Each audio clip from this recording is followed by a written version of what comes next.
तुम्ही जर आज गाडीत पेट्रोल भरायला जाणार असाल तर खिशात थोडे पैसे जास्त नक्की ठेवा, कारण पेट्रोल आणि डिझेलच्या दरांनी पुन्हा एकदा मोठी उसळी घेतली आहे.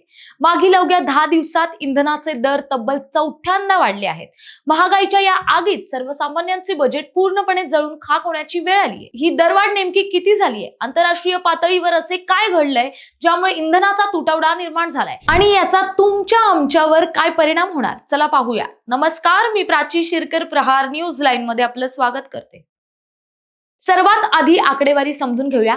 आज पेट्रोलच्या दरात प्रति लिटर 2.61 रुपये तर डिझेलच्या दरात 2.71 रुपये मोठी वाढ झाली आहे. या नव्या वाढीसह दिल्लीत पेट्रोल 102.12 रुपये आणि डिझेल 95.20 रुपये प्रति लिटरवर पोहोचले. मुंबईसह देशातील इतर प्रमुख शहरातही याच प्रमाणात दर वाढले आहेत. गेल्या 10 दिवसांचा विचार केला तर 15 मे सुमारे 3 रुपयांची वाढ, 19 मे 90 पैशांची वाढ, 23 मे पुन्हा 90 पैशांची वाढ आणि 25 मे पेट्रोल 2.61 रुपये आणि डिझेल 2.71 रुपयांनी महाग. म्हणजेच गेल्या 10 दिवसात पेट्रोल तब्बल 7 रुपये 35 पैशांनी आणि डिझेल 7 रुपये 53 पैशांनी महागलंय. आता प्रश्न पडतो की हे दर अचानक एवढ्या वेगाने का वाढत आहेत? याचं मुख्य कारण देशांतर्गत नसून आंतरराष्ट्रीय आहे. सध्या आखाती देशांमध्ये युद्धांचे ढग दाटले आहेत. इराण, अमेरिका आणि इस्रायल यांच्यातील तणावामुळे जागतिक स्तरावर चिंतेचं वातावरण आहे. महत्वाचं म्हणजे होर्मुझची खाडी बंद असल्यामुळे तेलाचा पुरवठा विस्कळीत झालाय.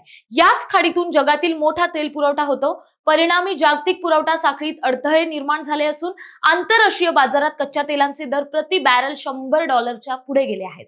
अनेक देशांमध्ये लॉकडाऊन सारखी स्थिती आहे आणि रिफायनरीवर प्रचंड ताण आहे. या सर्व परिस्थितीचा फटका थेट भारताला बसत आहे. परिस्थिती अधिक गंभीर होत चालली आहे. देशात LPG गॅसचाही मोठा तुटवडा निर्माण झालाय. परकीय चलनावरील दबाव कमी करण्यासाठी पंतप्रधान नरेंद्र मोदी यांनी नागरिकांना पुढील 1 वर्षासाठी सोने खरेदी न करण्याचं मोठं आवाहन सुद्धा केलंय.